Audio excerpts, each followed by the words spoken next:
Faites très attention à cet homme, il s'appelle Raouf Rachid. C'est le juge qui va rendre la décision finale du procès de Saddam Hussein.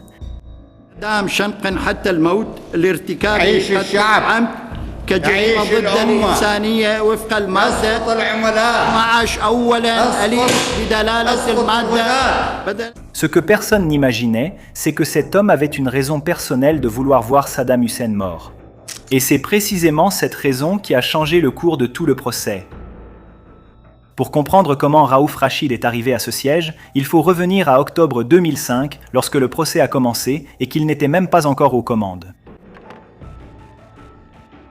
Bagdad était silencieuse, les rues vides, les Irakiens rivés à leurs écrans, regardant l'homme qui a dirigé le pays d'une main de fer jugé devant le monde entier. Mais dès le premier jour, il était clair que Saddam n'avait aucune intention de collaborer.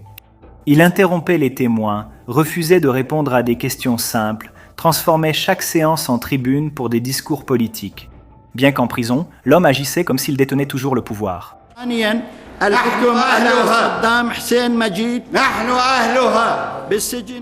Le juge qui présidait le tribunal à ce moment-là s'appelait Abdallah Al-Amiri, et il a commis une erreur qui allait coûter cher.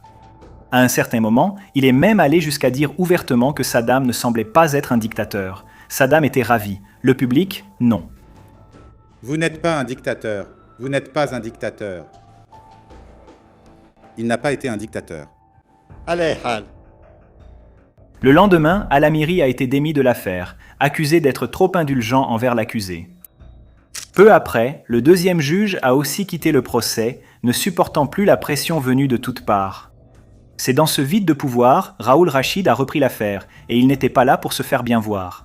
Dès la première audience, Rachid a clairement indiqué qu'il ne tolérerait aucun discours politique, aucune interruption, aucun scandale dans son tribunal. Pour Saddam, qui avait gouverné pendant des décennies sans que personne n'ose le contredire, c'était inédit. Pour la première fois, il faisait face à quelqu'un qui n'était pas intimidé par lui. Mais Saddam ignorait que ce juge avait une raison plus profonde que faire respecter la loi. Raouf Rachid avait perdu des membres de sa famille lors des attaques au gaz moutarde que le régime de Saddam avait ordonnées contre la ville kurde de Halabja en 1988. Un massacre qui a tué entre 3 et 5 000 civils en quelques heures. Hommes, femmes, enfants. Du gaz neurotoxique libéré d'en haut, sans avertissement ni chance de fuite. Autrement dit, l'homme qui décidait maintenant du sort du dictateur n'était pas seulement un juge remplissant son rôle. C'était un homme qui voulait, personnellement, voir ce procès se terminer par une condamnation. Et Saddam a tenté, à sa manière, d'intimider ce nouvel adversaire. Il élevait la voix dans le tribunal, il interrompait les témoignages des témoins. Il tentait d'humilier le juge en audience, comme s'il pouvait encore faire expulser quelqu'un.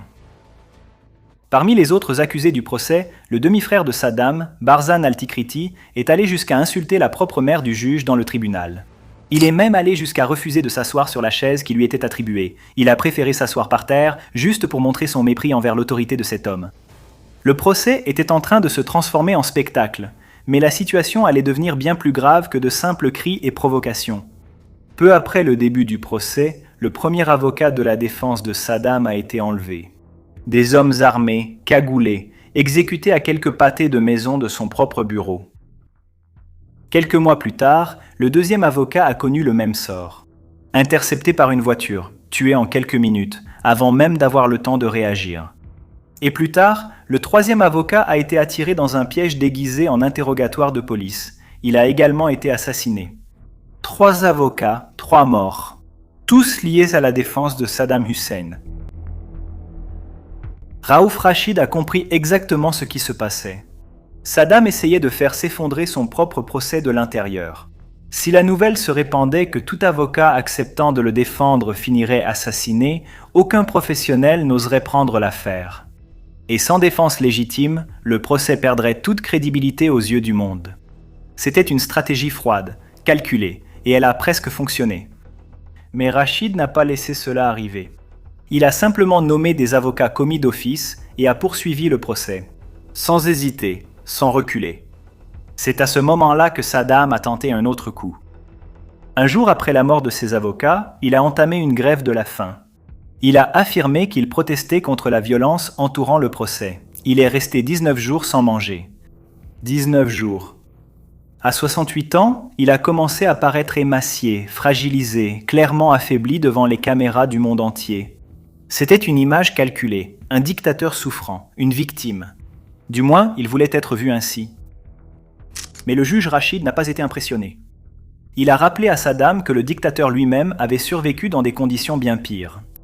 Lorsque les troupes américaines l'ont capturé, en décembre 2003, il a été trouvé caché dans un trou souterrain de un peu plus de 2 mètres sur 3 mètres. Une cachette sale, sans toilette, sans aucun confort. Une ampoule suspendue, un ventilateur de fortune. Cet homme feignait maintenant de souffrir parce qu'il avait choisi de ne pas manger. Pour éviter que la grève de la faim ne devienne un obstacle, le juge a ordonné l'alimentation par sonde de Saddam. Le procès a continué. Même après tout cela, Saddam a continué à essayer de déstabiliser le procès. Il a continué à faire des discours et à interrompre, avec des gestes de mépris envers le tribunal, comme si chaque séance était une bataille qu'il pouvait encore gagner. Et Raouf Rachid s'est resté inflexible. Il n'a pas élevé la voix, il n'a pas cédé aux provocations, il n'a pas abandonné le procès comme ses prédécesseurs. Il est simplement resté assis sur cette chaise, menant le procès avec le sang-froid de quelqu'un qui sait exactement où il veut arriver. En moins de 4 mois après avoir pris l'affaire, il a mené le procès jusqu'à la sentence que le monde attendait. Merci. Le 5 novembre 2006, le juge a demandé à Saddam Hussein de se lever pour entendre le verdict. La salle était dans un silence absolu. Les caméras étaient embraquées, le monde regardait. Jusqu'à la dernière seconde, Saddam a tenté de garder l'attitude de quelqu'un qui ne reconnaît l'autorité d'aucun tribunal. Mais il n'y avait plus rien qu'il puisse faire. Aucun discours ne pouvait changer ce moment. Plus d'avocats pour retarder les choses. Il n'y avait plus de grève de la faim qui pouvait suspendre ce qui allait être lu. La sentence a été lue. Condenado à morte por enforcamento, por crimes contra a humanidade.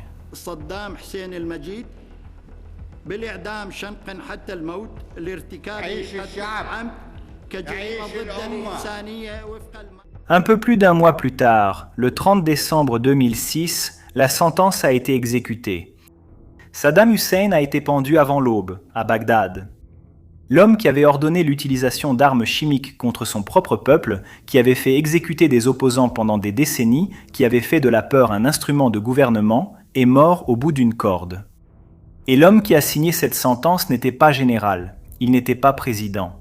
Ce n'était pas une puissance étrangère décidant du destin du pays. C'était un juge. Un homme ayant perdu des proches lors d'une attaque au gaz dans une ville kurde.